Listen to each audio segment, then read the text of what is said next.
은혜 받으신 하나님 말씀은 신약성경 고린도후서 4장 17절로 18절까지 말씀이 되겠습니다. 우리의 잠시 받는 환난에 경한 것이 지극히 크고 영원한 영광에 중한 것을 우리에게 이루게 하매니 우리의 돌아보는 것은 보이는 것이 아니요 보이지 않는 것이니 보이는 것은 잠깐이요 보이지 않는 것은 영원하매니라. 아멘.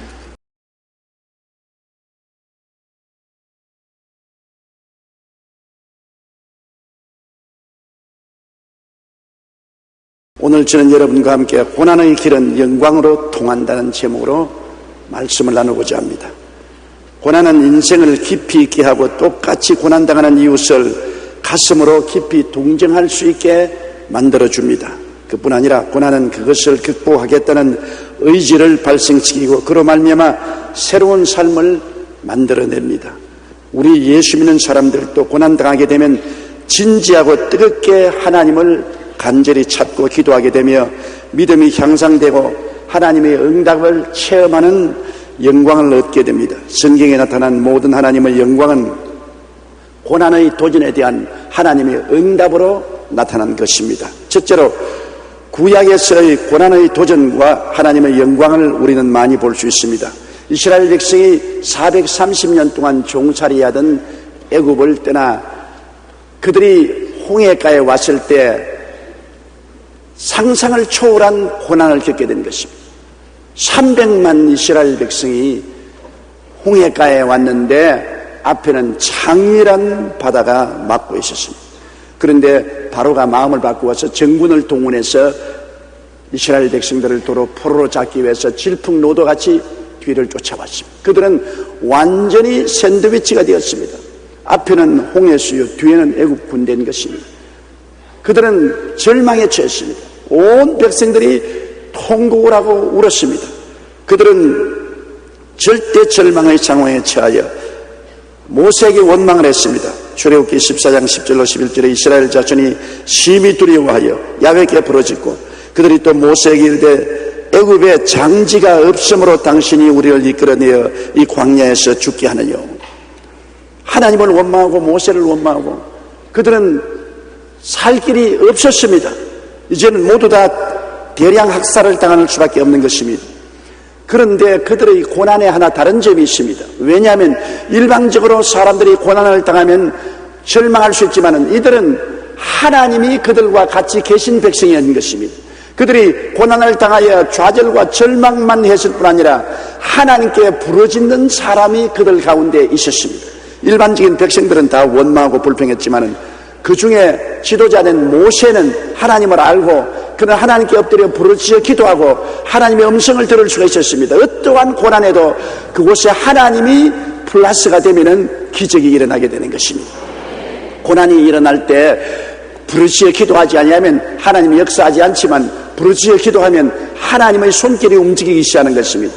고난이 없으면 부르짖지도 아니하고 부르짖지도 아니하면 하나님의 역사도 일어나지 않는 것입니다. 모세가 하나님께 부르짖고 난 다음 하나님의 응답을 받아 그는 이렇게 말했습니다. 출애굽기 14장 13절로 14절에 모세가 백성에게 이르되 너희는 두려워 말고 가만히 서서 야훼께서 오늘날 너희를 위하여 행하시는 구원을 보라. 너희가 오늘 본 애굽 사람을 또다시는 영원히 보지 못하리라. 야훼께서 너희를 위하여 싸우시리니 너희는 가만히 있을지니라. 고난이 없었으면 야훼 하나님이 나타날 필요도 없습니다. 그리고 영광의 역사도 창조되지 않습니다. 고난이 있기 때문에 고난의 문제를 해결할 하나님이 나타나시고 영광의 역사가 창조된 것입니다. 모세의 기도를 통해서 하나님께서는 홍해수를 갈라놓는 전대미문의 기적을 행했을 것입니다. 들어본 적이 없는 위대한 기적인 것입니다. 바다가 갈라지다니 웬 말입니까? 이스라엘 백성이 바다를 육지처럼 건너가고 뒤를 따라온 애굽 군대 위에는 물이 덮쳐서 다 물에 빠져 죽고 마는 것입니다. 위대한 하나님의 영광이 나타나는 것입니다. 고난이 있었기 때문에 하나님의 영광도 나타났다는 것을 알아야 되는 것입니다. 고난이 없었으면 이런 영광의 기록은 성경에 남아있지 않았을 것입니다. 고난은 괴로운 것이지만 그러나 영광을 가져오는 길이 되기도 한 것입니다. 그들이 광야로 들어가서 사흘 길을 걸어갔는데 물이 없어요. 또 고난에 처했어요. 태양은 내리 쬐이지요. 사막길은 뜨겁지요. 온몸의 수분은 다 증발되어 목이 타고 입술이 불어텄습니다. 그들은 물을 달라고 아우성을 쳤습니다. 그런데 연못 물을 발견했는데 뛰어가서 마시보니 물이 써서 마실 수가 없습니다. 설상가상입니다. 고난이 다가왔는데 물을 발견하나 물은 써서 마실 수가 없습니다. 그들은 좌절과 절망에 처했습니다. 또다시 이스라엘 백성들은 외쳤습니다. 몸부림을 쳤습니다. 모세야, 물을 달라, 물을 달라. 고난이 다가왔습니다. 인간의 힘으로 해결할 수 없는 고통인 것입니다. 그러나 하나님께는 놀라운 기회가 다가오는 것입니다. 고난이 없으면 영광도 없습니다. 어려움을 당하지 아니하면 하나님의 역사가 나타날 기회도 없는 것입니다. 그래서 출애굽기 15장 25절에 모세가 야훼께 부르짖었더니 야훼께서 그에게 한 나무를 지시하시니 그가 물에 던지며 물이 달아졌더라. 하나님은 이미 그 고난이 다가오고 모세가 기도할 것을 알고서 예비해 놓으신 것입니다. 그 쓴 연못물 곁에 나무가지가 있어서 나무가지를 꺾어 던지니 물이 중화가 되어 달라진 것입니다. 이것은 무엇을 의미하는 것입니까? 쓴 물이 있으면 물을 달게 하는 나무가지도 곁에 있다는 것입니다. 하나님은 문제 해답을 언제나 우리 곁에 예비하고 계신 것입니다. 우리가 하나님께 부르짖지 아니하면 해답도 안 나타내 주시지만은 부르짖으면 문제의 해답을 발견하게 해주시는 것입니다. 문제가 있으면 해답도 멀리 있지 않는 것입니다. 또 문제가 있어야 하나님의 영광이 나타나는 것입니다. 영광은 고난을 통해서 나타나는 것입니다. 그들이 광야에 들어왔을 때 정말 어려운 고통에 처했습니다. 300만 명이 갑자기 애굽에서 떠나왔는데 먹을 양식을 준비하지 않고 왔습니다. 양식을 준비한들 300만이 메뚜기처럼 먹어 적히는데 그 양식을 또 어떻게 감당합니까? 그들은 광야에서 이제 굶어 죽게 된 것입니다. 출애굽기 16장 2절로 3절에 이스라엘 온 회중이 그 광야에서 모세와 아론을 원망하여 그들에게 이르되 우리가 애굽 땅에서 고기 가마 곁에 앉았던 때 떡을 배불리 먹던 때 야훼의 손에 죽었다면 좋았을 것이라. 너희가 이 광야로 우리를 인도하여 내어 이 온 회중으로 줄여 죽게 하는도다. 먹을 것이 없으니 굶어 죽을 수밖에 없죠. 상상을 초월합니다. 300만 명을 어떻게 삼시세때를 배불리 먹일 수가 있겠습니까? 가장 절망에 부딪혔습니다. 그러나 언제나 우리가 알아야 될 것은 절망은 하나님이 나타날 기회가 된다는 것입니다. 인간이 할 수 있는 일에는 하나님이 나타날 필요가 없어요. 인간이 할 수 없을 때 하나님이 나타나시는 것입니다. 그들이 이제는 모두 다 죽을 수밖에 없다고 생각했을 때 하나님을 찾으니까 하나님의 기적이 나타나는 것입니다. 출애굽기 16장 4절에 때 야훼께서 모세에게 이르시되 보라 내가 너희를 위하여 하늘에서 양식을 비같이 내리리니 백성이 나가서 일용할 것을 날마다 거둘 것이라. 역사상에 체험하지 못한 위대한 기적인 만나가 내리는 역사가 일어나는 것입니다. 이것은 그들이 광야에서 양식을 구하지 못하고 절망에 처하는 고난을 당했기 때문에 그에 대한 해답으로 하나님의 영광이 나타나고 만나가 임한 것입니다. 그들이 한때는 또 고기를 달라고 부르짖으니까 하나님께서 메추라기를 보내어서 비와 같이 메추라기가 그들 진에 떨어지게 하므로 그들이 배불리 고기를 먹을 수 있게 한 것입니다. 신명기 8장 15절로 16절에 너를 인도하여 그 광대하고 위험한 광야 곧 불뱀과 전갈이 있고 물이 없는 간조한 땅을 지나게 하셨으며 또 너를 위하여 물을 굳은 반석에서 내셨으며 내 열조도 알지 못하는 만나를 광야에서 내게 먹이셨나니 이는 다 너를 낮추시며 너를 시험하사 마침내 내게 복을 주려 하심이었느니라 하시니라. 주님의 뜻은 우리가 고난당하여 파멸당하는 것이 아닙니다. 고난을 통해서 깨어지고 연단받고 회개하고 하나님께 부르짖는 기도를 함으로 주의 영광을 나타내어서 마침내 고난이 변하여 복이 되게 하려는 것이 하나님의 뜻인 것입니다. 하나님을 믿지 않는 사람은 고난이 복이 되지 않습니다. 고난이 화가 되고 멸망의 원인이 될 수 있습니다. 그러나 하나님을 의지하는 사람은 고난이 하나님의 손길이 나타날 수 있는 기회가 되고 고난을 통하여 연단을 받아 우리가 변화받고 믿음이 강해지고 더 옛날보다 나아질 수 있는 기회를 제공해 줄 수 있는 것입니다. 우리 한국이 지금 북한으로 말미암아 많은 시련과 고난을 겪고 있지만은 한국의 교회들이 일어나서 기도하고 부르시면 하나님은 이 역사적인 고난을 오히려 변화시켜 우리 한국에 더 큰 유익이 되게 만들어 주시는 것입니다. 고난 플러스 성도의 기도는 언제나 유익을 가져오게 되는 것입니다. 그러나 고난 때 기도하지 않고 낙심하고 좌절하고 절망해버리면 고난은 파멸한 무덤이 될 수도 있는 것입니다. 고난이 무덤이 되느냐 영광이 되느냐는 것은 성도들의 기도에 달려있는 것입니다. 하나님이 계신 성도들은 기도하면 하늘과 땅을 지으시고 세계와 그 가운데 모든 것을 조성하신 하나님이 고난을 쉽게 변화시켜 영광으로 만들어 놓을 수가 있는 것입니다. 둘째로 신약시대의 도전과 하나님의 영광을 우리가 볼 수 있습니다. 예수님께서 땅에 오셔서 하늘나라를 전파하실 때도 고난이 바로 신약 성경의 아름다운 하나님의 기적의 역사를 기록하게 만드는 것입니다. 고난이 없었으면 주님의 기적이 나타나지 않을 것입니다. 주님이 우리 가운데 구주가 되시고 우리 가운데 계셔서 능력을 나타내신 증거는 바로 고난을 통해서 일어난 것입니다. 예수님께서 어머니와 제 아들과 함께 가나의 혼인잔치에 초청을 받았습니다. 한참 혼인잔치가 무르익어 갈 즈에 그만 포도주가 떨어졌습니다. 이스라엘 나라에서는 포도주가 잔치의 주 음식입니다. 포도주가 떨어지면 잔치는 낭패 이르고 신혼부부는 아주 곤란하게 되는 것입니다. 예수의 어머니 마리아가 예수님께 와서 이 집에 포도주가 떨어졌다고 했습니다.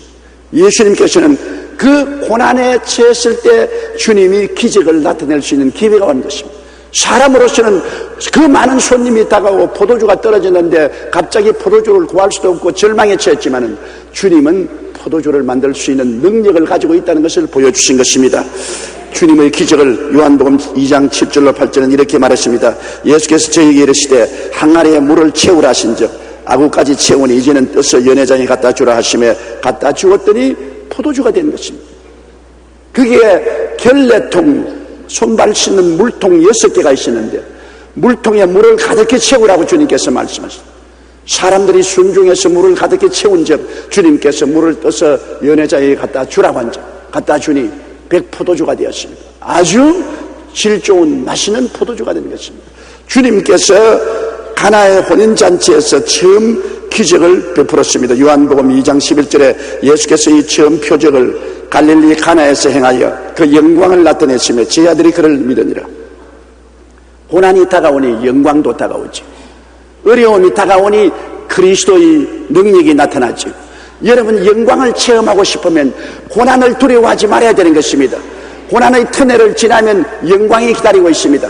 고난의 깊은 산골짜기에 떨어지면 영광의 높은 산꼭대기도 다가오는 것입니다. 고난을 피하면 영광도 다가오지 않습니다. 고난이 없으면 하나님의 능력도 나타나지 않는 것입니다. 모든 하나님의 영광은 고난을 통해서 나타나며 고난은 영광으로 가는 길목에 있다는 것을 알아야만 우리는 하는 것입니다. 성경에 보면 나사로의 죽음은 마르다와 마리아에게는 거대한 비극이었습니다. 조실 부모하고 오라버니 나사로를 의지하고 사는 베다니아의 가난한 한 집안이었습니다. 그들은 형제간에 너무나 오손도손 잘 살았습니다. 그렇기 때문에 예수님도 나사로와 마리아와 마르다를 사랑하셔서 예루살렘에 오시면 곧 저녁이 되면 베다니로 와서 그 집에서 묵고 그 가족들을 축복해 주었습니다. 근데 한 번은 예수님께서 요단강 건너편에 멀리 계실 때 나사로가 병들었습니다. 자매가 오빠가 병들며 예수님께 빨리 서신을 띄웠습니다. 나사로가 병들었으니 빨리 와서 고쳐달라고. 그러나 예수님은 그 편지를 받고도 오지 않으셨습니다. 나사로는 죽었고 무덤에 들어간 지 나흘이 되었었습니다. 예수님께서 왜 오지 않으셨습니까? 나사로가 죽는다는 그 처절한 절망이 와야 예수님이 부활이요 생명인 것을 증명할 수가 있기 때문인 것입니다. 죽는 사람이 있어야 살리는 기적을 나타낼 수 있지. 자 살아있으면 예수님이 부활이요 생명인 기적을 나타낼 수가 없기 때문인 것입니다. 요한복음 11장 4절에 예수께서 들으시고 가라사대 이 병은 죽을 병이 아니라 하나님의 영광을 위함이요 하나님의 아들로 이를 인하여 영광을 얻게 하렵니다. 죽어야 하나님의 영광이 나타나고 죽은 사람이 있어야 예수님이 부활시킴으로 하나님의 아들이 영광을 받을 수가 있다는 것입니다. 그러므로 고난은 영광으로 통하는 길이 되는 것입니다. 예수님께서는 오셔서 죽은 지 나흘이 되는 나사로의 무덤가에 서셔서 무덤의 돌을 옮기라고 했습니다. 마르다와 마리아는 고개를 흔들었습니다. 주님, 이미 오라버니가 무덤에 들어가서 죽은 지 나흘이 되어 썩은 냄새가 나나요? 사람에게는 썩은 냄새가 나니 이제는 끝났습니다만 하나님에게는 죽은 지 하루 되나 이틀 되나 사흘 되나 나흘 되나 천년이 되나 만년이 되나 관계없습니다. 하나님은 무에서 유를 창조하는 하나님이기 때문에 말 한마디면 무슨 일이 생겨날 수 있습니다.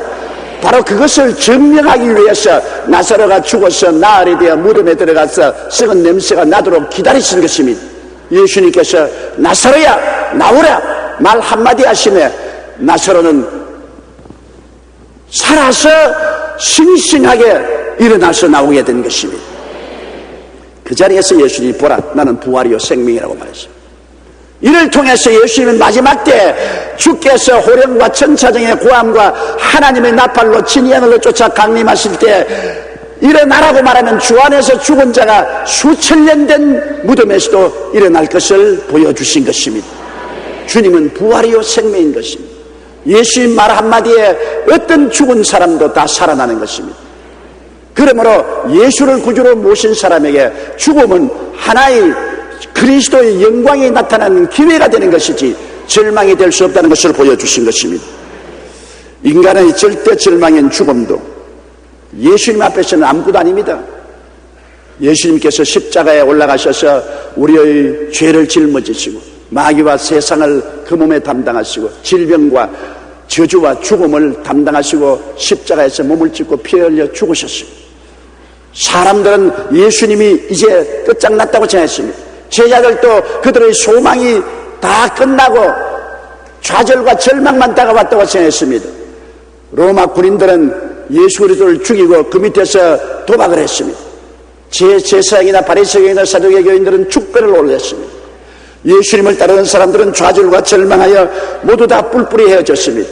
그러나 예수님이 무덤에 들어간 지 3일 만에 무덤 문을 헤치고 부활해서 일어나 버리고 마는 것입니다. 예수님이 죽었기 때문에 부활할 수 있는 것입니다. 예수님이 죽지 않았으면 부활의 역사가 일어나지 않습니다. 하나님의 아들이 왜 죽었냐고 사람들 말하지만은 그리스도가 죽었기 때문에 그 죽음을 통해서 죄를 대속하시고 마귀와 세상을 이기시고 질병과 저주를 극복하시고 영원한 멸망과 지옥을 극복하시고 부활하셔서 생명과 승리의 주인이 될 수가 있은 것입니다. 그렇기 때문에 하나님은 예수 그리스도를 통해서 영원한 승리를 증명하신 것입니다. 죽음이 있어야 부활도 있고 죽는 자가 있어야 사는 자도 있는 것입니다. 예수님이 죽으셨기 때문에 부활이요 생명이 되어서 이제는 영원토록 사망과 음부의 열쇠를 줄 수가 있는 것입니다. 고린도전서 15장 55절로 57절에 사망아 너희 이기는 것이 어디 있느냐, 사망아 너희 쏘는 것이 어디 있느냐, 사망에 쏘는 것은 죄요 죄의 권능은 율법이라 우리 주 예수 그리스도로 말미암아 우리에게 이김을 주신 하나님께 감사하노라.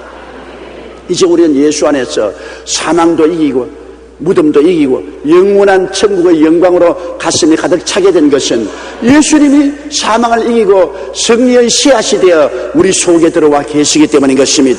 그러므로 여러분 죽음의 고통은 영광의 문이 열리게 된 것입니다.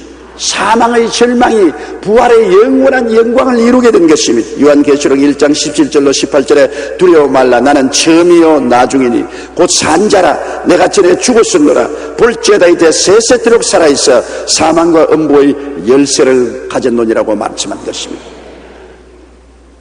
공자는 좋은 종교를 주었습니다. 석가모니도 좋은 종교를 주었습니다. 소크라테스는 철학을 주었습니다. 그러나 그들은 다 죽고 난 다음 부활하지 못하기 때문에 생명의 대왕은 되지 못했습니다. 예수님은 만일 부활하지 못했으면 공자나 석가나 소크라테스나 다를 것이 없을 것입니다. 훌륭한 철학을 줄 수 있고 훌륭한 교훈을 줄 수 있고 훌륭한 종교를 줄 수 있습니다. 그러나 죽음이라는 거대한 절망의 벽에 부딪혀서 산산조각이 날 수밖에 없을 때 그 죽음을 극복하고 일어남으로 말미암아 그리스도는 단지 우리 철학자요 종교가요 교훈자가 아니라 부활이요 생명이요 생명의 주가 되신다는 것을 증명하신 것입니다. 고난은 영광을 가져오는 기회가 되는 것입니다. 우리에게 많은 크고 작은 고난이 다가오지만은 우리가 기도하면 고난을 극복하는 하나님의 영광이 나타나서 이를 통하여 우리에게 더 나은 승리의 삶을 체험하게 만들어주는 것입니다. 셋째로 우리의 삶의 도전과 하나님의 영광에 대한 것을 우리가 알아봐야 될 것입니다. 우리가 이 세상에 살면서 모든 사람은 다 고난을 당해요. 고난 안 당하는 사람은 아무도 없습니다. 큰 고난 당하는 사람, 적은 고난 당하는 사람 차별은 있지요. 그러나 모든 사람은 고난을 당합니다. 욥기 5장 7절에 인생은 고난을 위하여 났나니 불티가 위로 나름 같으니라. 불을 떼면 불티가 하늘로 올라감 같이 인생은 태어난 사람은 다 고난 당한다고 말한 것입니다. 우리가 또 죄를 지으면 하나님께서 회개하고 깨닫게 하기 위해서 고난을 당하게 하겠다고 말씀한 것입니다. 호세아 5장 15절로 6장 1절에 보면 내가 내 곳으로 돌아가서 저희가 그 죄를 뉘우치고 내 얼굴을 구하기까지 기다리리라. 저희가 고난을 받을 때 나를 간절히 구하여 이르기를 오라 우리가 야훼께로 돌아가자. 그렇게 말할 것이라는 것입니다. 사람이 등 따쓰고 배부르면 하나님 찾지 않지 않아요.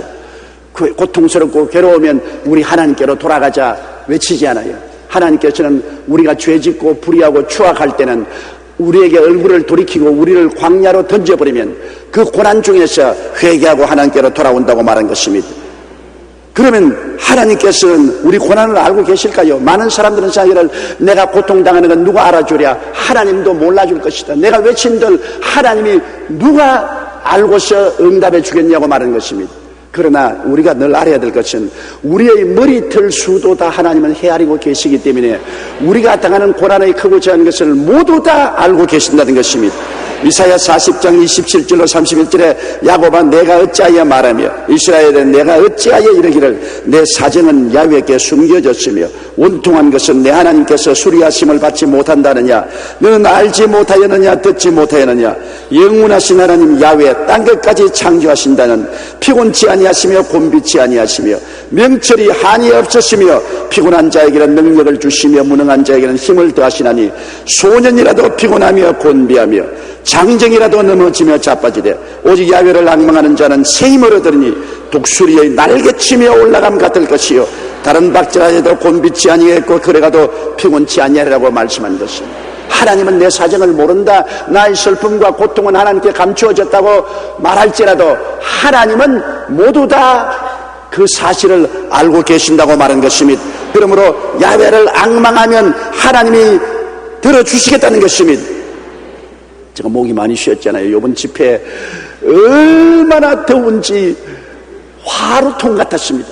그런데 비가 오니 습기가 차서 온몸이 가만히 있어도 땀이 줄줄 흐릅니다.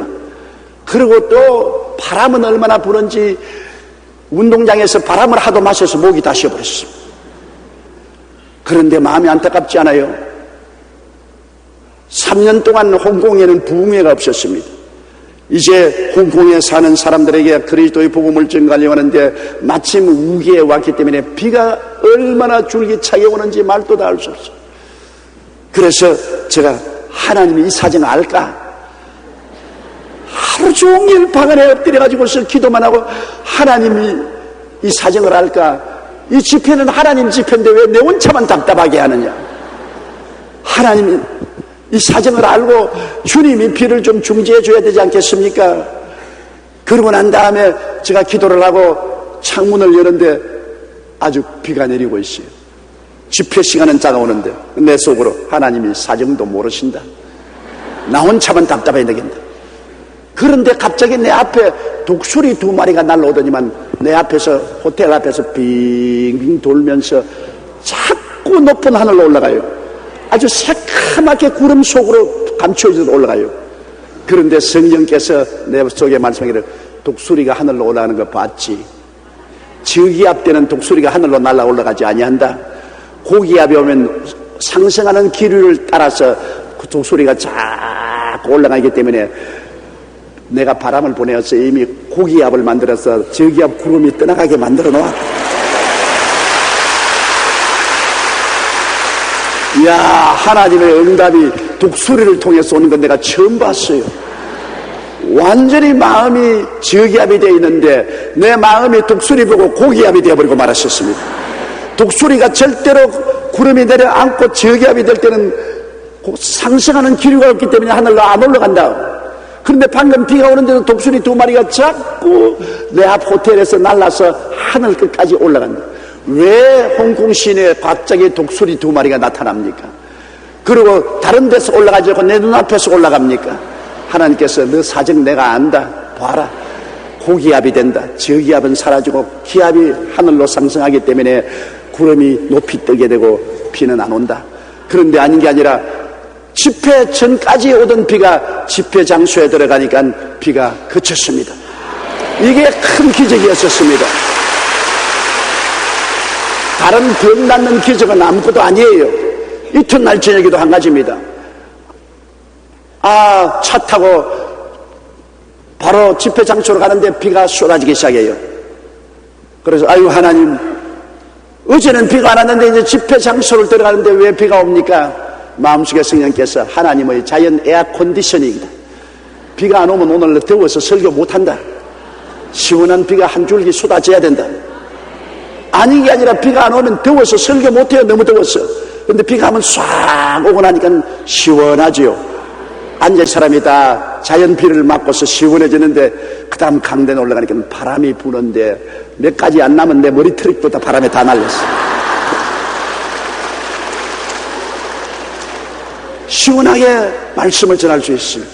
물론 바람을 많이 마셔서 저희 목은 쉬었지만은 하나님께서 우리 사정을 모른다고 생각할 때가 많은데 실제는 하나님이 우리의 생각하고 일어서고 앉는 것까지 다 알고 계신다는 것을 늘 증명해 주시는 것입니다. 주님은 어떻게 하실 줄 주님 다 알고 계셔요. 한 번은 예수님께서 제 아들 데리시고 베세다 광야에 갔는데 남자만 5,000명, 여자가 기만 명 함께 모여왔습니다. 말씀을 듣고 해그름이 되니까 그들이 다 배가 고파 절절맵니다. 그때 주님께서 제 아들을 불러셨습니다. 성경은 이렇게 말하고 있습니다. 요한복음 6장 5절로 6절에 예수께서 눈을 들어 큰 무리가 자기에게 오는 것을 보시고 빌립에게 이르시되 우리가 어디서 떡을 사서 이 사람들로 먹게 하겠느냐 하시니 이렇게 말씀하시면 친히 어떻게 하실 것을 아시고 빌립을 시험코자 하십니다. 우리가 문제를 당할 때는 주님이 어떻게 해결할지 알고 계십니다. 어떻게 해결할지 알고 계심에도 불구하고 우리를 시험해 보시는 것입니다. 너가 진짜로 믿느냐 안 믿느냐, 진짜로 긍정적인 태도를 취하느냐 아니냐, 진짜로 하나님이 간섭해 줄 것을 기대하느냐 안 하느냐 주님께서 시험해 보시는 것입니다. 빌립은 낙제했지요. 주님, 이 많은 사람을 먹이려면 많은 돈이 필요한데 선박 300데나리나 되는 돈이 필요한데 우리에게는 그 돈이 없습니다. 광야입니다. 시간도 늦어 떡 살 것도 없습니다. 못 먹입니다. 빌립은 낙제했지요. 그러나 안드레는 광야에 예수님이 계신 것을 바라보고 그는 그리스도가 기적을 행할 수 있다는 것을 믿고 꿈을 가지고 기대했기 때문에 보리떡 5개와 물고기 2마리를 구해서 예수님께 가져오시니 예수님이 기쁘게 축복하사 이를 나누어 주니 그 모든 사람들이 다 배불리 먹고 12바구니를 남게 하신 것입니다. 주님은 어떻게 하실지를 알고 계신 것입니다. 여러분 개인, 가정, 생활, 자녀, 사업의 모든 문제에 부딪혔을 때 주님은 어떻게 하실 줄을 알고 계십니다. 그러나 주께서는 여러분 사정을 다 알고 어떻게 하실 줄 알고 계시지만은 여러분이 하나님께 부르짖어 기도하고 믿어주기를 고대하고 계신 것입니다. 여러분이 꿈을 가지고 믿음을 가지고 기적을 기대하고 나오기를 기대하고 계신 것입니다. 그렇기 때문에 여러분 문제를 당했을 때 이미 해결 방책은 있다는 것을 알아야 되는 것입니다. 마라의 쓴 연못물에 이스라엘 백성이 갔었을 때 연못물만 쓴 것이 아니라 주님은 이미 물을 달게 한 나무도 그 옆에 나서 기다리게 만들어 준 것입니다. 기도하지 않을 때 눈에 안 보였죠. 그러나 그 기도하니까 모세의 눈을 열어서 그 나무가지를 보여주어서 나무가지를 그 물에 던졌지 않습니다. 원망하고 불평하고 탄식하면 쓴물밖에 안 보입니다. 그러나 그 좌절과 절망에서 하나님의 기적을 바라보고 꿈을 가지고 믿고 기도하면 해답도 눈앞에 보이게 되는 것입니다. 하나님은 해답 없이 문제를 우리에게 보내지 않습니다. 문제가 오면 해답도 반드시 온다는 것을 알게 되시기를 주의 이름으로 축원합니다. 그러므로 주님께 맡기고 문제가 생길 때는 우리가 기도해야 되는 것입니다. 왜? 고난은 영광으로 통하는 길이기 때문에 그 고난을 통할 때는 영광이 오도록 기도를 해야 됩니다. 기도가 영광이 오는 파이프가 되는 것입니다. 시편 37편 5절로 6절에 너희 길을 야훼께 맡겨라. 저를 의지하면 저가 이루시고 내 의를 빛같이 나타내시며 내 공의를 정오의 빛같이 하시려고 말씀하신 것입니다. 고린도전서 10장 13절에 오직 하나님은 미쁘사 너희가 감당치 못할 시험당함을 허락지 아니하시고 시험당할 점에 또한 피할 길을 내서 너희로 너희 감당케 하시나니라. 시험이 오면 피할 길도 하나님이 예비하신다는 것입니다. 시험만 오면 우리가 시험에 빠져 절망하고 말죠. 그러나 기도하면 피할 길도 주님이 눈에 보여지게 해주신다는 것입니다. 허슨 테일러라는 영국의 유명한 선교사가 중국 내륙에 들어가서 양조에서 선교사역을 할 때입니다. 선교사들이 일요 선교를 열심히 하자 예수님을 반대하는 양조의 학자들과 일부 군인들이 선교사에 대한 나쁜 유언비어를 퍼뜨렸습니다. 그 결과 사람들 사이에는 선교사들이 죽어가는 사람들이 누나를 도려내고 어린아이들을 잡아먹으며 아이 변 여자의 배를 갈라서 그것으로 약을 만든다는 터무니없는 소문을 퍼뜨렸습니다. 이 말을 들은 사람들은 분노해서 폭도로 변했습니다. 많은 선교사들이 돌에 맞고 심한 상처를 입었습니다. 이 소식은 영국에까지 전해져 급기야 국가 간의 문제로 발전했습니다. 엎친 데 덮친 격으로 영국에 있는 허드슨 테일러가 이끄는 중국 내륙 선교회가 군함을 앞세우는 선교회로 알려져 선교 후원금마저 대폭 줄어졌습니다. 이제 200여 명이 넘는 선교사를 가진 선교회는 재정적인 심각한 문제에 부딪혀서 영국이 선교사를 파송한 이래로 최대의 위기에 처했습니다. 그러나 허드슨 테일러는 사람들에게 구차한 변명을 하기보다 오히려 하나님 앞에 나가서 문을 닫고 엎드려 주님께 부르짖습니다. 주님, 중대한 위기에 처했습니다. 이 어려운 문제를 사람으로 해결할 수 없지만 문제가 있으면 해결책도 있는 줄 압니다. 주님께서 문제를 해결해 주시옵소서. 절대절명의 위기에서 허슨 테일러는 하나님께 부르짖게 됐습니다. 그러자 얼마 후에 세계적으로 유명한 고아의 아버지인 조지 뮬러 목사로부터 2,000파운드의 수표와 함께 격려의 편지가 도착했습니다. 하나님은 조지 뮬러 목사를 통해서 2,000파운드라는 어마어마한 금액을 보내고 그리고 격려의 편지를 보냈습니다. 영국에서는 얼마 있지 않자 오해가 풀려 이전보다 더 크게 허드슨 테일러를 후원하는 모임이 생겨서 문제가 오히려 변하여 큰 영광이 되고 마는 것입니다. 옛날에는 허드슨 테일러가 중국 내지에 선교하는 것조차 몰랐는데 이것이 신문에 나고 소문이 났기 때문에 온 영국이 다 알고 그 다음 영국 교회가 기도하기 시작하고 더 많은 후원금을 보내서 내지 선교가 크게 부흥할 수 있는 것입니다. 우리가 어떤 고난을 만난다 할지라도 하나님께서는 다 알고 계십니다. 그러므로 기도로 하나님께 매달리고 기다리면 문제 해결은 하나님이 해주시는 것입니다. 나의 힘과 능으로 되지 않습니다. 하나님이 문제 해결을 해주시는 것입니다. 제가 홍콩에서 늘 그런 기도를 했습니다. 하나님, 나는 기도할 뿐입니다. 천기는 하나님이 주장하시지 나는 구름 한 점도 움직일 수 없습니다. 하나님이 천기를 주장하시니 나는 아무것도 못하지 않아요. 앉아서 기도만 합니다. 하나님은 하실 수가 있습니다. 하나님께 바라봅니다. 우리는 하실 수 있으신 하나님이 계십니다.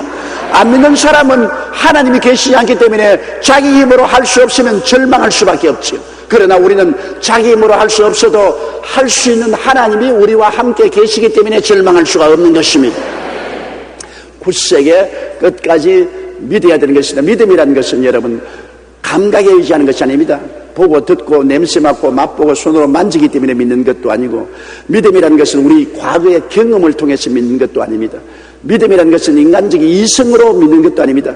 믿음이란 눈에는 아무 전가 안 보이고 귀에는 아무 소리 안 들리고 손에는 잡히는 게 없어도 내 앞길 칠흑같이 어두워도 하나님이 말씀하시기 때문에 말씀을 믿는 것입니다. 말씀에 서는 것입니다. 동남풍이 불고 서북풍이 불어도 말씀에 서는 것입니다. 갈릴리 풍랑을 지나갈 때 배가 물이 가득해서 깔아지게 되었을 때 제자들이 예수님을 잠에서 깨워 일으키니 예수님이 일어나서 바다와 바람을 꾸짖으시며 잠잠해지십니다. 그때 주님이 제자들 보고 뭐라고 하십니까? 내 믿음을 어디다 두었느냐? 예수님이 바다 건너편으로 가자고 했으면 바람이 불고 배에 물이 가득하고 배가 가라앉아도 건너가는 것입니다. 하나님의 말씀은 1.1핵도 변함이 없습니다. 제 하늘이 무너지고 이 땅이 꺼져도 이루어지는 것입니다. 그렇기 때문에 예수님의 말씀을 믿지 않고 환경을 바라보고 두려워한 제약을 보고 꾸짖는 것입니다. 내 믿음을 어디다 두었느냐? 여러분과 나의 믿음을 감각에 두어서는 안 됩니다. 환경에 두어서는 안 됩니다. 내 생각에 두어서도 안 됩니다. 우리의 믿음은 주의 말씀에 두어야만 하는 것입니다. 히브리서 11장 6절에 믿음이 없이는 기쁘시게 못하나니 하나님께 나아가는 자는 반드시 그가 계신 것과 또한 그가 자기를 찾는 자들에게 상 주시는 이심을 믿어야 할지니라. 로마서 4장 17절에 그의 믿은 바 하나님은 죽은 자를 살리시며 없는 것을 있는 것 같이 부르시는 이신이라고 말씀하신 것입니다. 가난한 상인의 아들에서 세계적으로 유명한 호텔 주인이 된 힐튼은 어린 시절 어머니가 늘 힐튼에게 이런 말을 했습니다. 내가 장성하면 나도 내 아버지도 내 형제들도 모두 내 곁을 떠나갈 것이다. 그렇다고 해서 내가 혼자 되는 것은 아니다. 왜냐하면 늘 너와 동행하시는 분이 계시기 때문이지.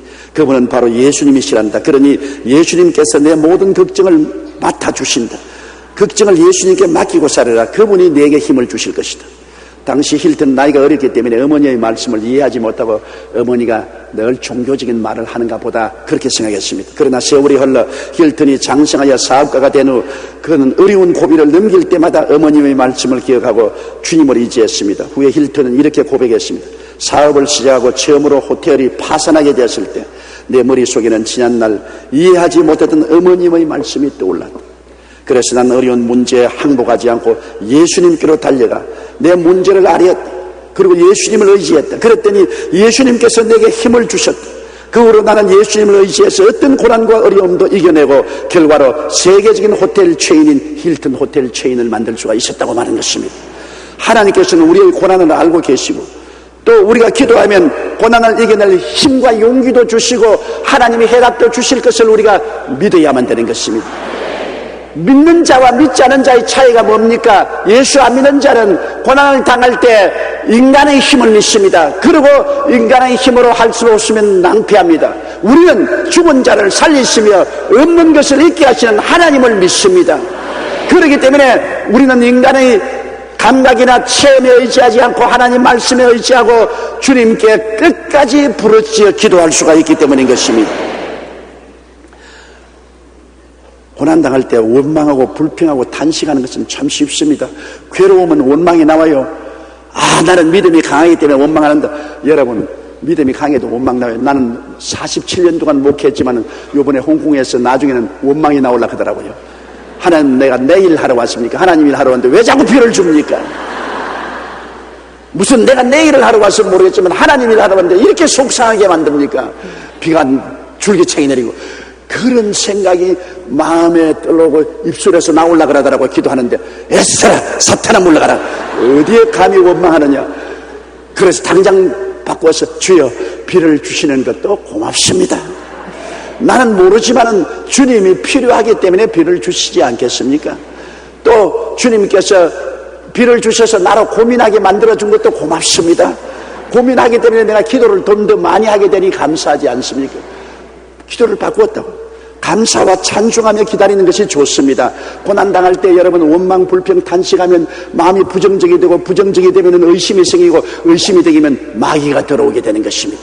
그러나 고난당할 때 우리가 감사하고 기다리면 감사는 긍정적이 되고 긍정적은 되면 믿음을 가질 수 있고 믿음이 있게 되면 하나님의 역사가 나타나기 시작하는 것입니다. 로마서 5장 3절로 4절에 우리가 환난 중에도 즐거워하나니 환난은 인내를, 인내는 연단을, 연단은 소망을 이루는 줄 알미로다.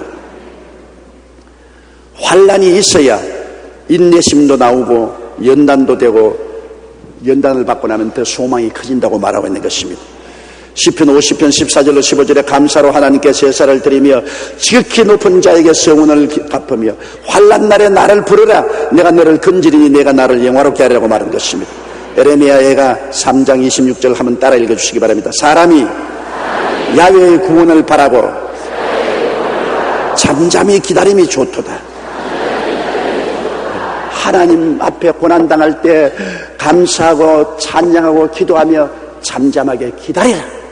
하나님을 기다리는 것입니다. 기도라는 것은 항상 부르짖는 것만 기도가 아닙니다. 여러분, 기도하고 난 다음에 나중에 할 말이 없거들랑 가만히 기다리는 겁니다. 여러분, 옛날에 임금님의 마음을 움직이려고 임금님 계시는 곳에 가만히 깔고 섞고 대제하지 않습니까? 그때 부르짖습니까? 밤낮으로 임금 앞에 머리를 숙이고 꿇어앉아 기다리는 것입니다. 우리가 하나님 앞에도 기도한다는 것은 하나님께 부르짖고 찬송하고 그러다가 나중에 지치거들랑 아무 말도 하지 않고 기다리는 것도 기도가 되는 것입니다. 하나님 앞에 잠잠하게 참아 기다리라고 말하는 것입니다. 그러면 그것도 하나님이 바라보아 주시는 것입니다.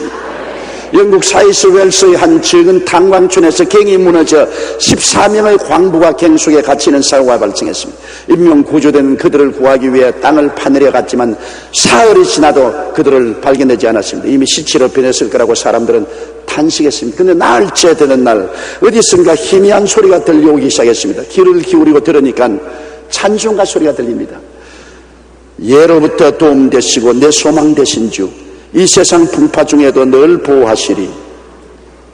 예로부터 도움 되시고 내 소망 되신 주, 일평생 지나갈 동안 늘 보호하소서. 찬송가 438장을 합창하는 소리가 들립니다. 광부들이 깜깜한 갱도에 갇혀서 먹지도 마시도 못하고 구원의 손길을 바라고 기도하고 난 다음에 그들은 하나님을 기다리면서 함께 이 찬송을 불렀습니다. 예로부터 도움 되시고 내 소망 되신 주, 이 세상 풍파 중에도 늘 보호하시리. 예로부터 도움 되시고 내 소망 되신 주, 일평생 지나갈 동안 늘 보호하소서. 그런데 이 찬송 소리가 땅 빈틈을 타고 구주하는 사람들의 귀에 들리게 된 것입니다. 그래서 그 찬송 소리를 향하여 땅을 파고 들어가니까 고스란히 갱도에 갇힌 14명의 광부들이 살아있어서 그들을 구원할 수가 있는 것입니다. 기도하며 찬송하며 하나님의 도우심을 기다렸기 때문에 살았지, 원망하고 불평하고 단책하고 조바심을 가지고 발부등을 쳤더라면 지풀에 죽어버리고 말았을 것입니다. 고난 가운데 있는 여러분이 있습니까? 하나님께 기도했다면 감사하고 찬송하며 기다리십시오. 하루도 좋고 이틀도 좋고 열흘도 좋고 기다리십시오. 내가 찬송하고 기도했으면 하나님이 다 들으셨습니다. 이제 문제는 우리가 기다리는 길밖에 없는 것입니다. 저는 어릴 때 우리 집이 산장에 있었습니다. 경상남도 울주군 삼남면 교동리 31번지 산장에 있었습니다. 산에서 내려와서 논두렁을 지나가지고서 개천을 지나야 학교로 갑니다. 그런데 그러자니까 혼자 가니까 다니면서 메뚜기도 잡아보고 돌도 차보고 풀도 뽑아보고 그러면서 학교를 가는데, 초여름이 되면은 벌레가 벼 이삭으로 기어 올라와서 그게 껍질이 벗겨지면서 잠자리가 되어 나와요. 고치가 기어 올라오는데, 그런데 보면 잠자리가 그 고치에서 나오려고 막 애를 씁니다. 학교 갈 때 거기에서 애를 쓰는 것, 학교 갔다 돌아오면서 보면 아직도 못 나오고 애를 쓰고 있어. 그래서 야 임마 그리 고생하지 마라, 내가 쉽게 도와주면 하고 앉아가지고서 벼줄기를 타고 올라오는 잠자리 고치를 제가 쪽 찢어가지고서 내주고 쪽 찢어가 내주었습니다. 그러고 너 나보고 고맙게 내게라, 고생 안 하고 나왔다. 그런데 학교 갔다가 오는 길에 보니까 전부 개미가 와글와글 달라들어서 그걸 다 뜯어먹고 있어요. 날지도 못하고 다 죽어버렸습니다. 그래서 제가 이상인에게 학교 가서 선생님께 물었으면, 선생님, 나비가 되는 고치가 못 나와서 몸부림을 치는데 제가 쭉 찢어서 나오게 해줬더니만 날개가 펴지도 안 하고 개미들이 달라들어서 다 파먹어버리는데 왜 그랬습니까? 야 이놈아, 내가 잘못했다.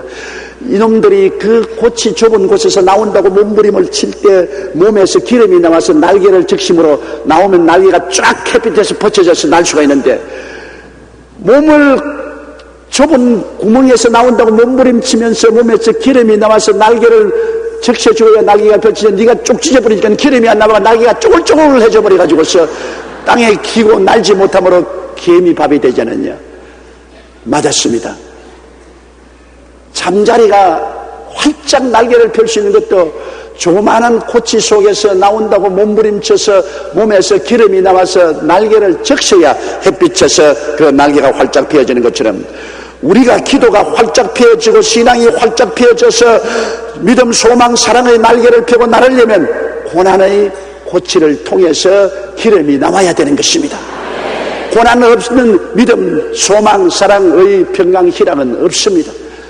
우리가 신앙의 날개를 활짝 펴고 영광스럽게 되기 위해서는 고난의 터널을 지나야 되는 것입니다. 성경 창세기부터 계시록까지 읽을 거리가 그렇게 많고 우리가 마음의 감동을 느끼고 믿음을 얻는 것은 많은 고난을 당한 때 기도함으로 하나님이 응답한 기적의 기록이 바로 성경인 것입니다. 고난이 없으면 하나님의 기적도 나타나지 아니하고 하나님의 기적이 나타나지 않으시면 성경도 기록되지 않았을 것입니다.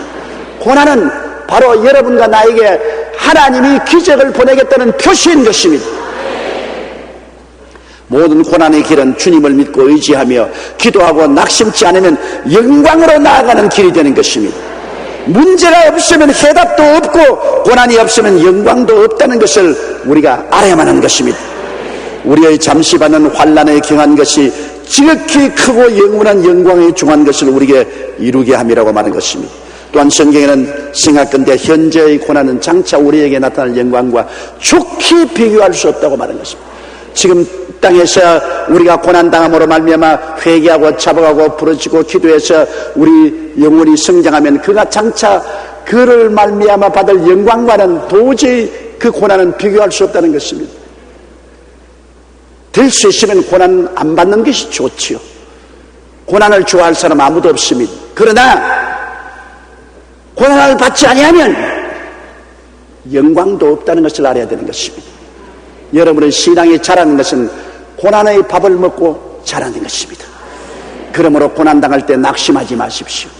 고난당할 때 여러분 하나님이 계시기 때문에 고난은 다 영광으로 변하는데 적은 고난은 적은 영광으로, 큰 고난은 많은 영광을 가지고서 여러분께 다가올 것입니다. 이번 홍콩 성회의 사람들은 다 입을 모아 말하기를 조목사 설교를 통해서 은혜 받는 것보다도 비가 안 오는 것으로 은혜를 더 받았다고 그랬었습니다. 비가 원래부터 안 왔으면 영광도 안 나타날 것인데 집회 직전까지 비가 쏟아지다가 집회만 시작하면 비가 그치고 또 집회를 마치고 나면 또 비가 쏟아졌으니까 하나님이 살아서 역사한다는 영광을 보여줄 수가 있는 것입니다.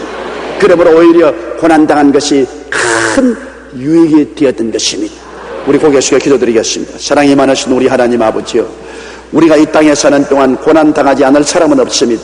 적고 큰 고난을 당할 때 하나님이 계시기 때문에 우리는 감사하고 찬미하고 기다릴 수가 있습니다. 하나님이 없는 사람은 좌절하고 절망하고 낙심할 수밖에 없지만은 하나님이 계시고 천지와 만물을 지으신 그 하나님이 우리를 사랑하고 우리 곁에 계심으로 하나님은 모든 고난이 합동하여 유익이 되게 만들어 주실 것을 알고 있기 때문에 담대할 수 있사옵니다. 아버지 하나님, 우리 성도들 중에 고난을 당한 자가 많이 있습니다. 크고 작은 고난 당할 때 하나님 앞에 엎드려 기도하게 도와주시옵소서. 낙심하지 말고 믿음으로 기도하고 하나님께 기다리게 하여 주시옵시고 하나님의 영광을 체험하게 도와주시옵소서. 예수님 이름으로 기도드리옵나이다. 아멘.